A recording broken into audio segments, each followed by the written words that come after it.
Welcome to the That's Good Sports Podcast. I'm Brandon Perna here with Will Keys. I'm posting this podcast on my main channel right now, just so you guys know. Will and I do a podcast together every Thursday. It's like an hour long where we talk about the NFL, all the games that are coming up during the week. So make sure you subscribe to the That's Good Sports Podcast on wherever the fuck you listen to podcasts. Or you can always listen to it on my second channel, That's Good Podcasts. Today, though, in this episode, we're going to talk about the Emmanuel Sanders trade, when the Broncos should start Drew Lock, Sam Darnold seeing ghosts, should they have aired that comment, and just some more football stuff. There's some Patriots news to update you on with Patriots bullshit. So we'll get into that today. Okay, Will, now with natural lighting. Check out Will Keys, improved. That's right, new and improved version. Is 2.0. Is that sunlight on your face now, Will? That's real sunlight directly from the sun. Sacktown sun, baby. It's some of the best sun there is. Did the Kings play yet? Have they started their season? Yeah, they played last night and they lost by 30 to the fucking Phoenix Suns. Many people think are the worst team in the West. Anyway. So they think the Suns are the worst team and then Sacramento lost to them by 30? Or they think Sacramento's the worst team now? No, don't know. It's just one game. Well, like I said, the Broncos lost to the Raiders, and no. Yeah, that didn't pan out for them, did it? Yeah. It's if the Kings are bad this year, this might be the worst sports year for me of my life. Yeah, because you're a Broncos fan, and that's not looking promising. Yeah, also Kings a Rockies fan. And a Rockies fan, and that did not turn out well. No, at all. You got to find a hockey team. I think the Avalanche are pretty good, Will. Yeah, I might go with the Sharks, though, because they're on TV. Yeah, that's fair. They're good too, right? Yeah, they're always they're basically the Bengals. From 2011 to 2015. When they were competitive, but just never good enough to actually win? They lost in the finals once, but so I guess they're a little bit better than the Bengals. Let's say they're like the Falcons. There you go. Yeah. The Nuggets won. The Nuggets did win. Yeah, they're going to be good again.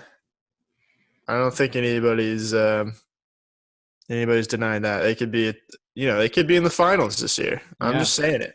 People keep asking me to cover the Avalanche and the Nuggets, and I'm like, we could cover the Nuggets a little bit. I could, we can do early in the season. We can throw some basketball in once. I don't know, like after Christmas. That's when basketball gets real, right? Yeah. How about after the Super Bowl? Okay. Yeah, because right now I'm not sure anybody really realizes, Will, but we do a lot of work just to stay up with football. There's so much to keep up with. Oh, my God. There's even more to keep up with basketball because you play 3 games a week. Yeah, that'd be insane. I don't know how I could do that, but hopefully we get there one day. And yeah, well, when we expand. Yeah, once we buy Google, right? That's the plan. We buy Google, and then things should fall into place after that. I don't think you're supposed to bring that up just because negotiations could fall through. So I could have just killed the deal. Oh, shit. Yeah. I do want to talk about some of the NFL trades that happened this week because they were big ones. First, you had Mohamed Sanu leaving the Falcons for the Patriots. Patriots needed a receiver because they moved Josh Gordon to IR. Well, they did that after the trade, but I heard today, he just hasn't been able to get healthy from he had a bruised knee or something, 2 bruised knees, and then he re-injured it a week or 2 ago, and they just haven't liked the way he's looked athletically. So they put him on IR, and now they get Mohamed Sanu because, oddly, the one thing the Patriots are kind of struggling with is their offensive passing game. because they don't have Antonio Brown. They don't have Gronk. They don't have Josh Gordon now.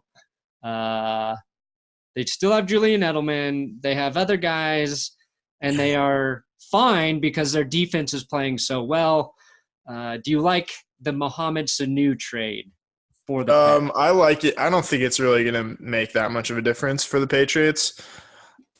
'Cause I don't think it really changes how their offense works particularly. I guess it's an upgrade when you think about how many passes they're throwing to guys like Jacoby Myers and Gunnar, blah, blah, blah, blah.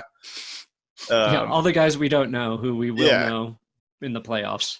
Yeah, of course. Yeah, when they score 3 touchdowns. But Mohamed Sanu's like a solid receiver, though. He's not. He is. Yeah, he's a third option. Yeah, it's like a guy you can always rely on to catch the ball, and a guy who I think after a couple weeks in the Patriots offense is going to be sort of savvy in the way that Julian Edelman is, where they know where to go. And that's all Tom Brady needs is like his players to know exactly where to be so he can just barely avoid the pass rush by stepping into the pocket, unlike Joe Flacco, and then completing passes. Well, let's save the Joe Flacco slander for later because we've got plenty of it. I like this trade actually a lot for the Falcons because they're a team that needs a lot of work, I think, especially on the offensive line and on defense. So they get a second-round pick. Granted, it's going to be a late second-round pick, but what's the highest do you think that pick could be for them? Like 28? Like the Patriots lose in the first playoff game they have? That's the best case scenario, right? Is 28? Well, it could be like I think it'd be 26 or something. I'm trying to think. Yeah, it could be. Because they're going to have a first-round bye. Oh, yeah, I guess it would be 28 or something. Unless something goes horribly wrong for them. Yeah, and God willing. But so they get a second-rounder for a guy who is not going to make an impact this season. They're already out of it. They paid him. He's got another year on his contract, but in all likelihood, he was going to get cut because he has a $6 million cap hit and no dead money if they release him prior to next season. So I think it makes a lot of sense. They get an extra day 2 draft pick.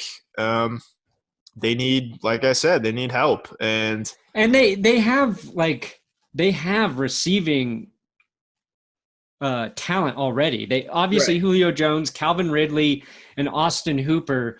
Like having a great season. Yeah. Those are 3 really good receiving targets. So that's an area they were deep. And you're right; they need help in other places. So both of the wide receiver trades make a ton of sense for both teams. So Emmanuel Sanders, you were in the same position where his contract was over this year, and I think unless the Broncos were really competitive, he was planning on not coming back anyway.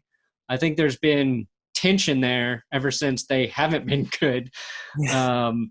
So the Broncos probably would have got like a compensatory pick for him, like a 5th rounder or something, maybe. Yeah, so probably 4th or 5th. Instead, they get a 3rd and 4th round draft pick, which I think that makes so much sense for Denver. I thought that was a really good trade. I thought that was a pretty good haul for a guy that's only going to be there for, a guaranteed half season. Yeah, I thought that the Broncos were going to get exactly what the Falcons got, like a 2nd round pick from a good team. So, I didn't think they'd get that much. Getting a 3rd and a 4th, at least, the Broncos are going to be a team that needs corner help, probably wide receiver help, and offensive line help. Just a lot of help. They can use every extra draft pick they can get, and then Sanders goes to a team that really needs wide receiver help. So, and if somebody's going to figure out how to use Emmanuel Sanders quickly, it's Kyle Shanahan. And Kyle Sanders is already impressed with Kyle Shanahan because he wears Yeezys. So that's kind of a try-hard move, in my opinion. That's good chemistry for like a 38-year-old head coach. But don't you think he has always been wearing those? No. No, I He think wasn't born he's with gotten a big Yeezys? head recently. No, because he's been wearing that like flat brimmed Right. like motocross dad hat recently on the sidelines. And Which like yeah. it Trying to made look. him look like Kendall Roy from Succession. I don't quite get that reference. Maybe I will in a couple You months. will. When you start watching Succession, you're going to be like, oh, shit. Kyle Shanahan is Kendall Roy. Yeah, I just I don't like coaches trying to look good on the sidelines. I think most of the good ones, if you think about it, like Belichick, he's probably the worst looking coach on the sideline. He doesn't look good. Vic Yeah. Fangio never looks good. Nope. Andy Reid looks like the Kool-Aid man consistently. We don't know, and we don't know if Vic Fangio is going to be good. So, but yeah, we don't know. He's nailed the important element of not having to worry about his attire. So, correct. Do you think a young coach is more inclined to try to relate to the players? Yeah, definitely. I think during the off season, like Sean McVay is going out with Jared Goff to bars and clubs and getting bottle service, among other things. Yeah, no, definitely.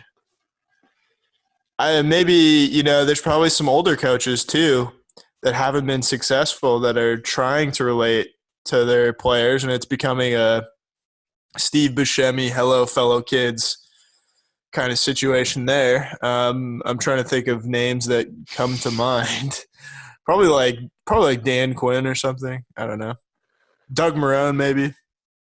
Yeah, I mean, I feel like I would respect a coach who wasn't trying to relate to me. Oh yeah, no, I don't think Vic Fangio tries to relate to anybody. He is himself. Yeah, I think you just try to be who you are, and as long as that's authentic, that probably translates the best. Especially if it seems like you know what you're talking about and you treat people like human beings. That's the one thing Bill Belichick doesn't have to do. No, good advice for being yourself. Good advice for a head coach. Terrible advice for every other facet of life. Don't always fake it until you make it. Don't be yourself. Just try to be the coolest version of whoever people think you are. Yeah, be who you think people think you should be, right? Yeah, step on the little people, climb the social ladder, and forget everybody who got you there. Yeah, I've got a list for when I get to the top, and that is not a list of thank yous. Another Steve Buscemi reference. That is a list of fuck yous. Yes. Yeah, from Billy Madison. Okay, so the Broncos claim Jonathan Harris, defensive lineman. Yeah. From the Bears. And I was prepared to talk about how this is a great signing for the Broncos because Vic Fangio knew him, he played with him, but he was a rookie, so really can't go with that angle. Don't know anything about this guy, but defensive line is an area that has felt shallow on depth, so that's why they do that. That's just an update. What I want to talk about, what we wanted to talk about, with as bad as Joe Flacco has been playing for the Broncos, when should they start playing Drew Lock? Right. Let's preface this by saying this is going to get really contentious. If Will and I are still doing this podcast by the end of this conversation, it will be a shocker. It will be a miracle, I think, because we don't see this eye to eye. We're already heated. Look how heated we already are. You can't see the steam coming off the top of my head, but I'm just livid. I'm ready to burst, but I've got all these takes that I've got to get off my chest. First of all, my hottest take is that I don't think the Broncos are really doing anything wrong because they're in a bad situation with a thumb injury to begin with, and it's just a tough situation roster-wise. And I understand what they're doing. So roast me all you want, but just know that I'm right. Well, here's the thing, Will, if that is your real name. We should probably explain what they're doing in the first place for people that haven't kept Yeah, up. that's always good. Yeah. Yeah, I think they should just do what they're doing. Well, okay, all right, so next topic.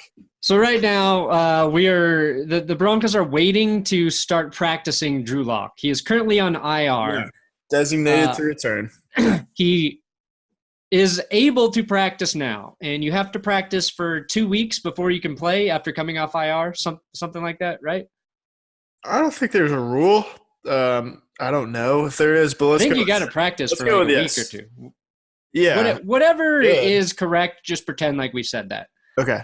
Okay. So now the debate here in Denver, Broncos country, if you will. I bet sports radio is just It's probably on fire right now. yeah, it is burning hot. I really don't listen to much anymore. Probably for your, the benefit of sanity, your health. Have we already talked about how shitty Good Morning Football has gotten? No, I didn't know it was getting shitty. Oh I usually watch it too. I haven't in a couple weeks. I used to really enjoy that show, but now Yeah. I swear to God, every time I turn it on, it's just like Kyle Brandt yelling. Just like yelling about like some segment where he's supposed to be pretend fired up like we are right now. Yeah. And it's I don't know. It's like they have like all these gimmick segments now. It's like one after another.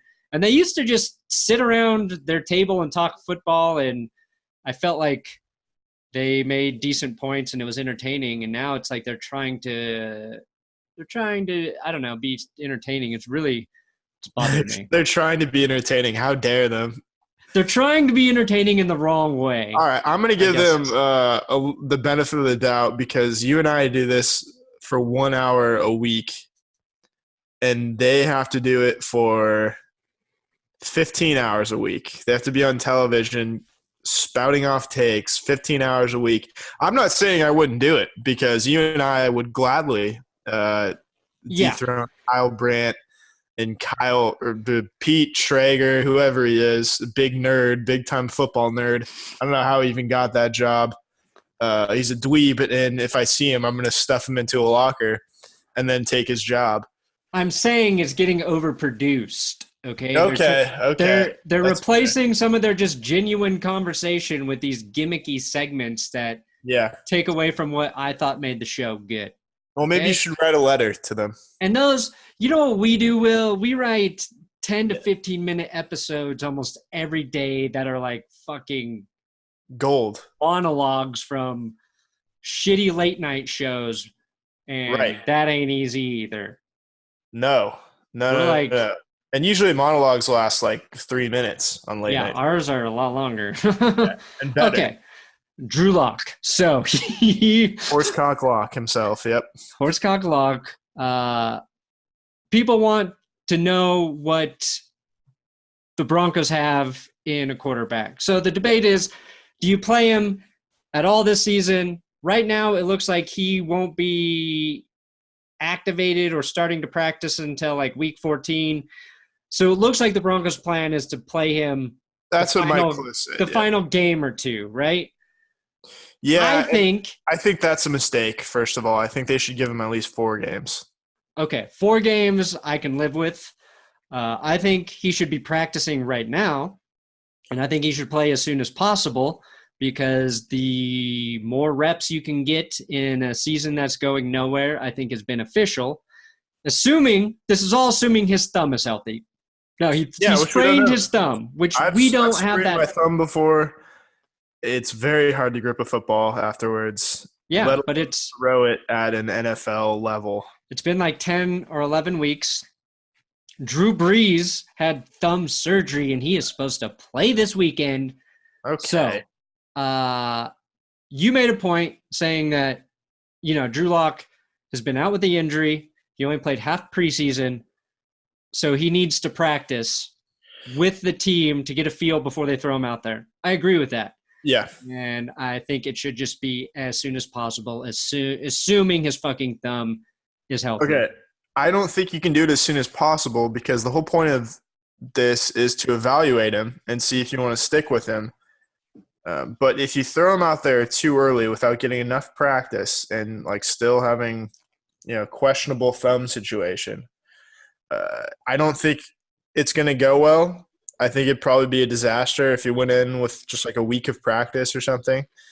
And I don't think it would be a fair evaluation. I don't think it would be any evaluation at all. So you're really back to square one, where you can't tell anything about him. You're not sure where you're going to go next season, and they could be in a spot where this is a pretty deep quarterback draft. You got Tua, Herbert, Fromm, Eason, and Burrow that are all probably going to be top 15 draft picks. And the Broncos are probably going to find themselves in a situation where they've got Drew Lock on the roster, but they're also going to be in a position to draft a quarterback with their first-round pick in all likelihood, or at least trade up for someone. Well, that's the thing. That's why you want to see Drew Lock play, right? But you sunk a second-round pick into a guy, you let him play for 4 weeks, and then decide to draft a quarterback. Is that a fair evaluation? Are you really going to be able to know anything about him at that point? I think you'll know something. I think if he comes out and he plays well, then you don't have to worry about drafting a quarterback. I think if you spend a second-round draft pick on a quarterback, and give him 2 weeks of practice. Let him at least say he feels comfortable with the offense, which he should, because he had training camp and he had a few weeks of preseason. He should feel comfortable with that. He started all 4 years at Missouri, right? So he did. He's played a lot of football. He has. I think, assuming he's healthy, let him practice 2 weeks. You have nothing to lose by letting him play as many games as you can reasonably get in this season. 4, I think, is great. I'll agree with you. If he can play 4 games, that's awesome. He's going to be playing with a spotty offensive line. He has one really talented wide receiver in Cortland Sutton. So if he looks good with the shitty offensive line, then you have to feel very optimistic about him. And I don't know how much more Joe Flacco I can watch. Just from a fan perspective, yeah. I want to see something different because absolutely. And that's not fair, obviously, to Drew Lock, but here's what I feel like I've learned about quarterbacks is some of them do need time to grow and develop, and they have to be in the right system. But most good quarterbacks will play well, kind of know, you can know if a guy is good fairly quickly if he is overperforming. Yeah, you want to see high expectations for a guy and he's playing like shit, it is a very, very bad sign. But a guy you're not sure about who plays well, very optimistic and is a positive sign where you can make better decisions for your team in the next draft. Because if the Broncos are not taking a quarterback in that first round, they can upgrade the offensive line, and that will be a benefit to whoever the fuck is taking snaps from quarterback. Now, the other thing I wanted to say is, what if they're keeping him off the field because they want to see what Brandon Allen has? Because they made a move to get Brandon Allen on the roster, and what if they let him start a couple games before Drew Lock comes back? I'd start him next week. I don't care. Fucking put him in for the next 6 weeks. But, wouldn't that make more sense? A guy who is probably much more not really properly suited to play in the style of offense that Rich Scangarella wants to run, and Joe Flacco is not that guy at all. Flacco, looking back on it, yeah, he's really a horrible fit for that offense. Adam Rank was correct. Yep. We owe Adam Rank a big apology. I don't think they're going to go 2-14, but we owe them a big apology about Joe Flacco being the least mobile quarterback in football. He couldn't have been more correct. Yeah. And I think we all got duped a little bit because Joe Flacco ran Gary Kubiak's offense really well back in 2020. Yes, we did. That was probably his best overall season as a pro. And we assumed that, someone like Joe Flacco wasn't going to take a step back, or maybe 5 steps back athletically in the span of 6 years. Yeah. Well, the thing, looking at the Broncos getting just owned by the Chiefs. Like Flacco's doing little things wrong. Like he's taking too many steps in his drops. Yeah. Which is leading to like these sacks, holding onto the ball too long. And I think Cecil Lammy posted this stat from Next Gen Stats. Joe Flacco has missed 2 or more open receivers. They're calling these valuable route throws on 21 pass attempts, which is the worst in the NFL, tied with Jameis Winston. And I saw several examples of Flacco not seeing open receivers in the game to Kansas City. So, like, I also don't want to be a Joe Flacco defender because I hate him as much as the next guy. I don't hate him. I think I think he does. There are things Joe Flacco does really well, but throw the ball hard. He throws the ball too hard on short routes. He's great, got that great deep ball arm, and he's not fazed by whatever's happening in the game. Like, but almost a little bit. Yeah, you can detriment sometimes. That sword cuts both ways, but it does. We saw him lead comeback drives multiple times this season. That's true. He's not. That's like. I don't want to spend too much time talking about him, but yeah, usually because he's only scored 10 points the rest of the game. He's in a situation where he needs to come back. So that's the thing. But the Broncos have too much money wrapped up in him. That's the problem. That's why Brandon Allen's not going to play. Because they're on the hook to pay Joe Flacco $20 million next year, and if they don't, they take like $13 million in dead cap space, which the Broncos did to themselves with a weird rework of his contract. So, like assuming that he was going to be the guy that they like hang on to for basically a Brett Favre type. Yeah, but they used to bridge to Drew Lock. So my new stance is. Let's start Brandon Allen now. Then let's see what Drew Lock is. Then if you still think you need to draft a quarterback, draft one. Because until you find a quarterback, you're winning is so hard in the NFL. You're dead. You're dead. We know it more than anybody else. We know it more than any other team. How come Trevor Siemian couldn't have been Kyle Allen or Gardner Minshew? He kind of was, really, when you think about it. Year one as a starter, he was that kind of guy. I think that was just his ceiling. Situation with a really bad coach and bad offensive lines, and kind of to get to our next topic. I think at the end of his career, well, he's still in the NFL, but at the end of his time with the Broncos, he started to see ghosts. Ooh, seeing ghosts. Which is something that I think you and I want to talk about relating to New York Jets quarterback Sam Darnold, who saw a lot of ghosts on Monday Night Football, threw a ton of picks, scored precisely 0 points, I think, right? I stopped watching that game. They were shut out. They got shut out 33-0. Okay, great. He looked bad. The whole offense looked bad. Adam Gase looked bad.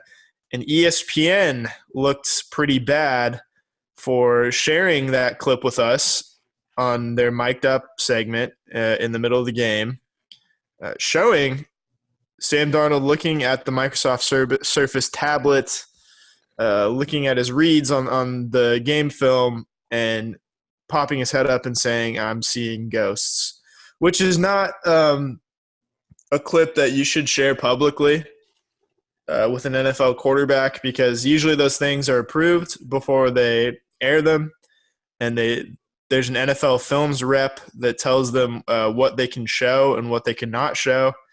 And somehow they decided either they didn't approve it and they showed it, or they decided that was okay. Adam Gase was upset. Le'Veon Bell was upset. Gardner Minshew said that it was bad, which, he is. Which we know he is the coolest guy in the NFL. So. Oh yeah, he said specifically that's not cool. Yeah, if anybody's gonna know if it's cool, it's him. Yeah, he's the coolest. So I want to ask you, what do you think about this? Do you think it was a dick move by ESPN to air that? I didn't think anything of it, and I liked that they aired it. I thought it was a very humanizing moment for an NFL player struggling.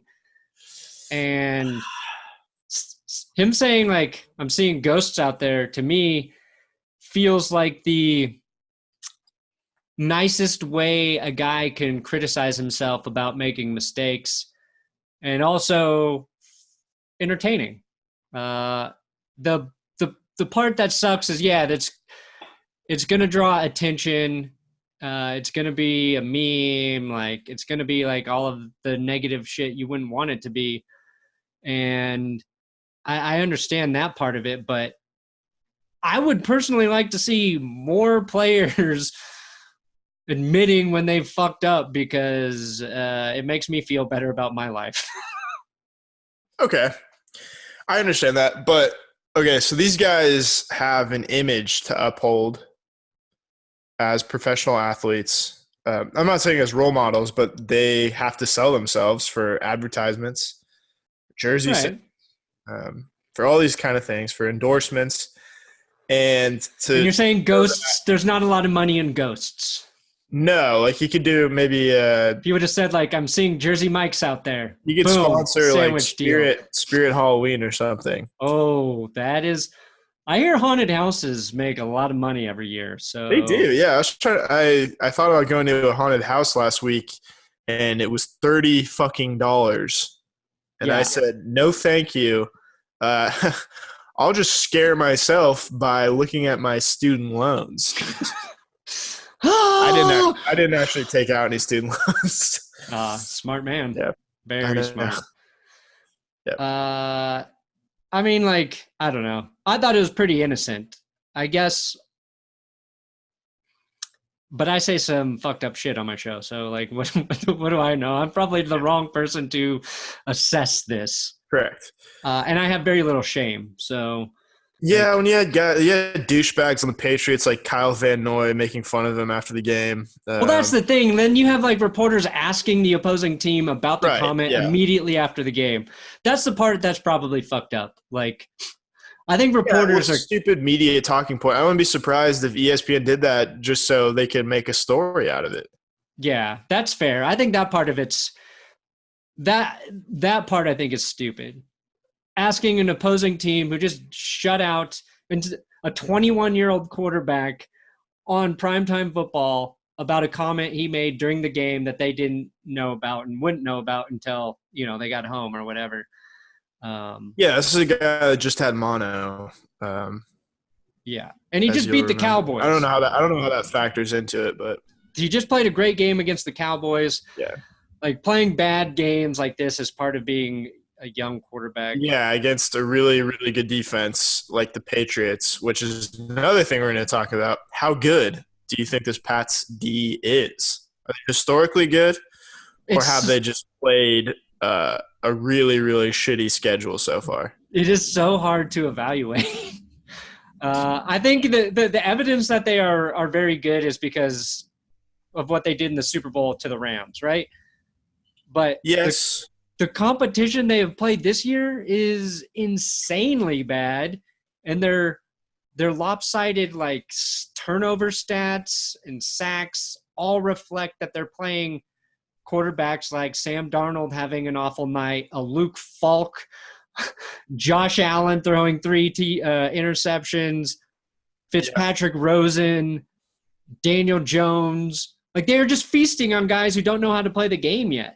Colt McCoy, they play like right. It is really hard to assess like how good the Patriots defense is, and I think they're a really good defense, but I don't think they are a historically good defense the way their numbers suggest. Yeah.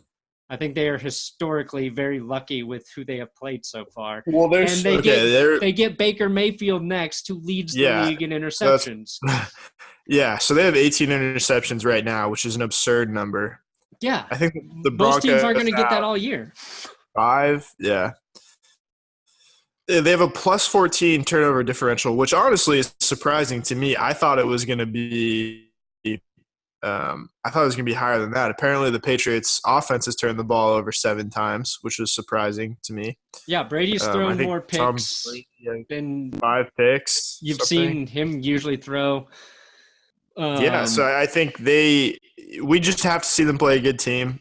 It may not happen, to be honest. They may never play a good team this season. Yeah, we know they've got the Texans coming up. They've got the Ravens coming up. They got the Chiefs coming up, apparently, although that could be against like Chad Henne. And Eagles, which I'm not saying the Eagles are a good team, but they're an average team. Well, yeah, I mean, when they play the Eagles, knowing their luck, Nelson Aguilar will have a ball bounce off of his face mask directly to Stephon Gilmore, who runs it back for a touchdown. It's bullshit. But the thing that they do have that is playing a big factor, I think, is continuity, because it's roughly the same defense, I think, as last year. Yeah.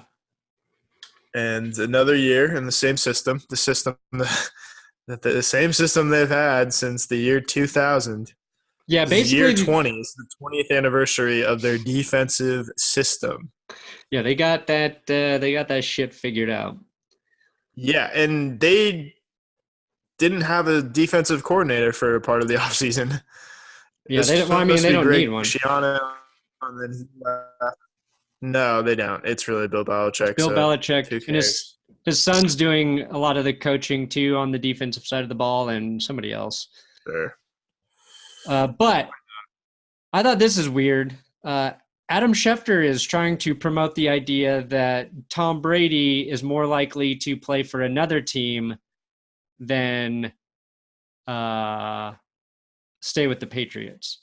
He thinks the likelihood is like retire, play for another team, or play for the Patriots. Okay, so here's the thing with that is he said that after the Monday Night Football game when they're doing like their post-game stuff on the field, which the thing with Adam Schefter, which is tricky, is when he states his opinion, which I think this was his opinion. I think it was just conjecture. No, he made it pretty clear it's his opinion. Yeah, but people take it as he knows something that we don't know because he's so plugged in. Because he knows so much we don't know. Yeah. So Area 51, he knows all of it. He knows all of it. Yeah, he knows all this because he can fit into small places and sneak into places like locker rooms through the air vents, and he can generally go undetected. Because Adam Schefter just in a team's locker room listening after a game for dirt, for scoops. He's walking on the ceiling with suction cups. No, because like how could you see him? It's he's below your line of sight at all times. Right. But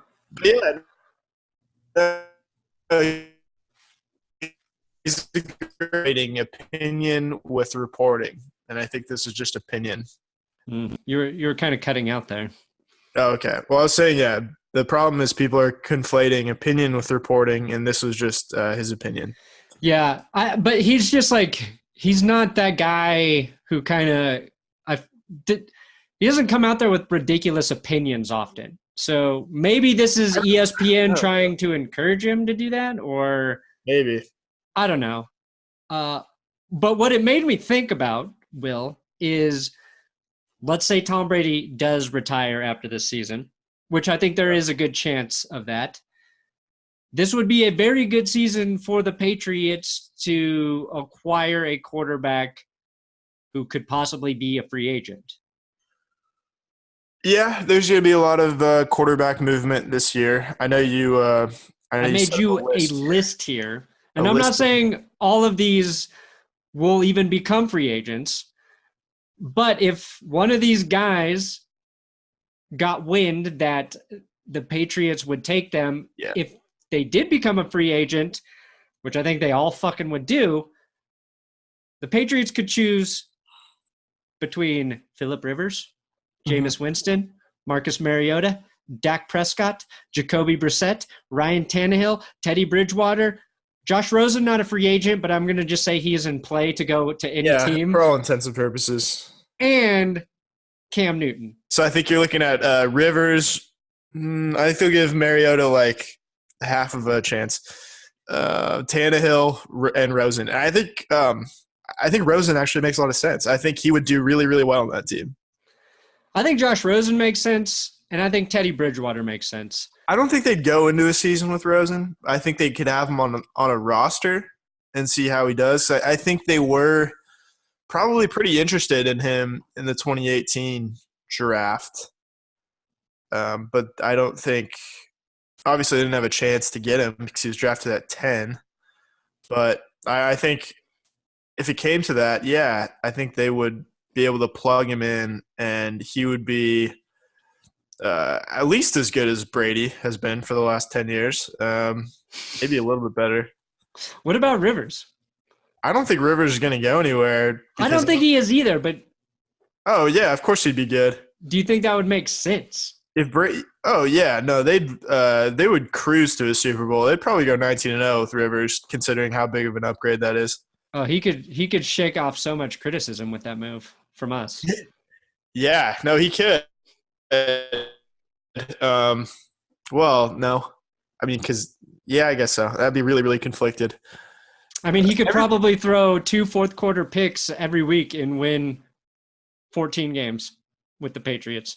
Oh, yeah. No, he wouldn't be in that situation, so it'd be crisis averted every week. I mean, we talk about how overrated Phillip Rivers is and how he doesn't get any blame for the Chargers' loss. It's just all injuries and, other players fucking up, and it's never Phillip Rivers' fault. Last week he got out of that with Melvin Gordon. Yeah, despite the fact that he's always had a good supporting cast on offense and he is the one constant factor, throughout the last, 15 years of him being on the Chargers. And it just so turns out that they, haven't been past the divisional round since 2007. But anyway, we're not talking about Phillip Rivers. We're talking about the Patriots. Yeah. I think Josh Rosen makes a little bit of sense. I don't think Dak's going anywhere. No, I don't think Dak's going to go anywhere. I think the Colts are going to keep Jacoby Brissett. But yep. And since Jacoby was drafted by the Patriots, Jacoby Brissett, Teddy Bridgewater, and Josh Rosen all would make a ton of sense for the Patriots. I think all three of those guys could handle that offense from a preparation standpoint and intellectually. Yeah. And with Brissett and Bridgewater right now, Rosen has more to prove, but they're quarterbacks who will give you a solid football game and not make a lot of mistakes. And I think – yeah, which isn't which I said, that's going to be great for them. It's an upgrade. And I think Bill Belichick wants to win a Super Bowl without Tom Brady. And that's all he wants. He's done. That's what he wants. He wants to take just the shittiest quarterback in the league and turn him into an all-pro and win the Super Bowl. That would be impressive. Which I hope, as much as I hate the Patriots, I hope that happens because then we can once and for all put to rest this myth that Tom Brady is some great quarterback. Is he top 25 ever? Sure. Yeah, of course, sure. He's 24. But is he the greatest? That's absurd. That's like calling I don't know. It's like calling Clyde Drexler or someone the best basketball player of all time. Yeah, great comparison. Yeah. Okay, thank you for making it through this shorter version of That's Good Sports podcast. Again, these go up every Thursday on my second channel, That's Good Podcasts, and download it. Download it in the podcast places. Download it. Rate. Give us 5 or 6 stars. Yeah, that's about it. Perfect.